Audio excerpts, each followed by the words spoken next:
പ്രാണനിൽ ഭാഗം 17. ദേവേട്ടാ, എനിക്ക് എന്തെങ്കിലും സംഭവിച്ചാൽ എൻ്റെ കുഞ്ഞിനെ നോക്കണേ.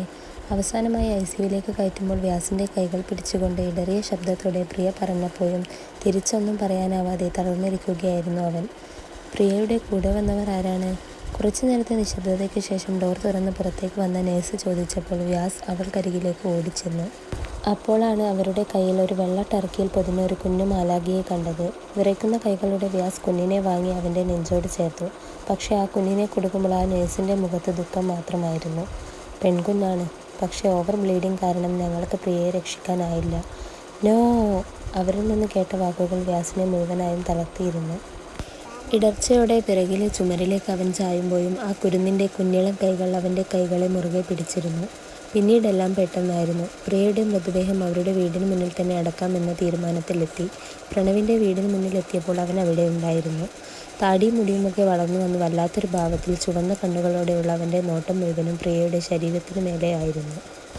പക്ഷേ ആ സമയം അത്രയും വ്യാസ് അവനെ നോക്കുക പോലും ചെയ്തിരുന്നില്ല. പ്രിയ ഇന്ന് ജീവനോടെ ഇല്ലാതിരിക്കാനുള്ള കാരണം പോലും പ്രണവായിരുന്നല്ലോ. അങ്ങനെ എല്ലാം കഴിഞ്ഞ് ആരോടും ഒന്നും മിണ്ടാതെ ആ കുരുന്നിനെ പോലും നോക്കാതെ പ്രണവ് അവിടെ നിന്നും നടന്നകന്നു.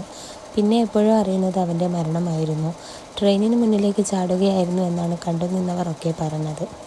പക്ഷേ അതിനിടയിൽ പ്രിയയുടെ കാര്യങ്ങളൊക്കെ അറിഞ്ഞ ജയന്തിയും സുധാകരനും വല്ലാത്തൊരവസ്ഥയിലായിരുന്നു. അവർ ഗോകുലിനെ ചെന്ന് കണ്ട് സംസാരിച്ചെങ്കിലും പ്രിയയെ അറിയുകയില്ല എന്ന് പറഞ്ഞ് അവൻ ഒഴിവായി എന്നറിഞ്ഞപ്പോൾ അത്രയും സമയം ഒന്നും മിണ്ടാതെ നിന്ന വ്യാസ് ഇനി ആരും ഇവളെ കാര്യത്തിൽ ടെൻഷൻ ആവേണ്ട, ഇവൾ എൻ്റെ മോളാണ് എന്ന് പറഞ്ഞു.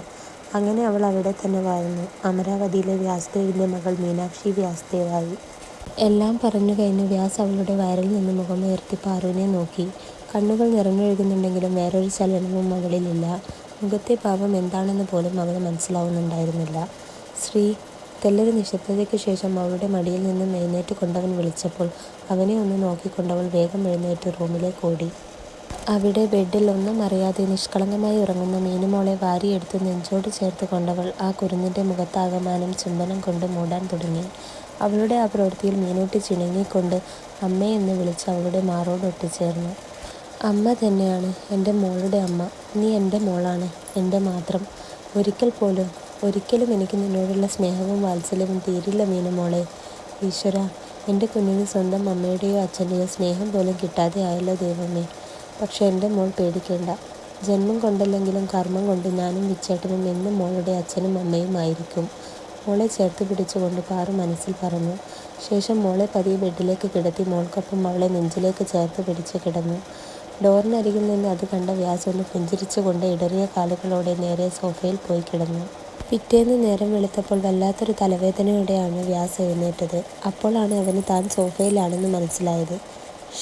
എന്ത് തലവേദനയാണിത്? ഞാൻ എങ്ങനെ ഇവിടെ എത്തി? ഇന്നലെ ബാറിൽ കയറി കുടിച്ചത് മാത്രം ഓർമ്മയുണ്ട്. പിന്നെ ഒന്നും ഓർക്കാനാവുന്നില്ലല്ലോ. ഇനി ബോധമില്ലാതെ ശ്രീയോട് ഞാൻ എന്തെങ്കിലും വിളിച്ചു പറഞ്ഞിട്ടുണ്ടാകുമോ? ഒന്ന് ആത്മകഥിച്ചുകൊണ്ട് വ്യാസ് സോഫയിൽ നിന്ന് എഴുന്നേറ്റ് ബെഡിലേക്ക് നോക്കിയപ്പോൾ അവിടെ മോളെയും പാറുവിനെയും കണ്ടില്ല. ഒന്ന് ആലോചിച്ചു കൊണ്ടവൻ വേഗം തന്നെ പോയി ഫ്രഷായി വന്നു. ഫ്രഷായി മുറിയിൽ വന്നിട്ട് മോളെയും പാറുവിനെയും കാണാതെ വന്നതും താഴെ പോകണോ എന്നവൻ ആലോചിച്ചു. ശേഷം പതിയെ താഴേക്കിറങ്ങി ചെന്നു. അവിടെ എത്തിയപ്പോൾ കണ്ടു മോൾക്ക് പിറകിൽ പൊട്ടിച്ചിരിച്ചുകൊണ്ട് ഓടിക്കളിക്കുന്ന പാറുവിനെ. ഒരു നിമിഷം ചുറ്റുമുള്ളതെല്ലാം വിസ്മരിച്ചു കൊണ്ടവൻ അവളുടെ ചിരിയിലേക്ക് നോക്കി നിന്നുപോയി. എന്നാൽ മോൾക്ക് പിറകിൽ ഓടുകയായിരുന്ന പാറു സ്റ്റെയറിന് അടുത്ത് നിൽക്കുന്ന വ്യാസിനെ കണ്ടില്ലായിരുന്നു. അമ്മക്ക് എന്നെ പിടിക്കാൻ കിട്ടൂല. മീനൂട്ടി കുണുങ്ങി ചിരിച്ചുകൊണ്ട് സ്റ്റെയറിനരികിലുള്ള മുറിയിലേക്ക് ഓടിയപ്പോൾ അവൾക്ക് പിറകെ ചെന്ന പാറു പെട്ടെന്ന് വ്യാസിനെ കണ്ടതും വെപ്രാളത്തിൽ സാരിയിൽ തടഞ്ഞുകൊണ്ട് അവൾ അവൻ്റെ മേലേക്ക് വീഴാൻ പോയി. എന്നാൽ അപ്പോഴേക്കും ബോധം വന്ന വ്യാസ് അവളെ വീഴാതെ പിടിച്ചു നിർത്തിയിരുന്നു. ആദ്യം ഒന്ന് പകച്ചുവെങ്കിലും ഇന്നലെ നടന്നതൊക്കെ ഓർത്തപ്പോൾ അവളുടെ മുഖത്ത് കുറുമ്പ് നിറഞ്ഞു. ആഹാ, ഇതാര്? ശ്രീയുടെ വിച്ചേട്ടനോ? ഇന്നലെ കുടിച്ചതിൻ്റെ കെട്ടൊക്കെ ഇറങ്ങിയോ ശ്രീയുടെ വിച്ചേട്ടാ? അവനിലേക്ക് ചേർന്ന് നിന്ന് അവൻ്റെ മുഖത്തുകൂടി വിരലോടിച്ചുകൊണ്ട് പാറു ചിരിയടക്കി ചോദിച്ചു. വ്യാസാണേൽ ആരാ ഇവിടെ പടക്കം പൊട്ടിച്ചത് എന്ന കണക്കെ അന്തം വിട്ട് നിൽപ്പാണ്.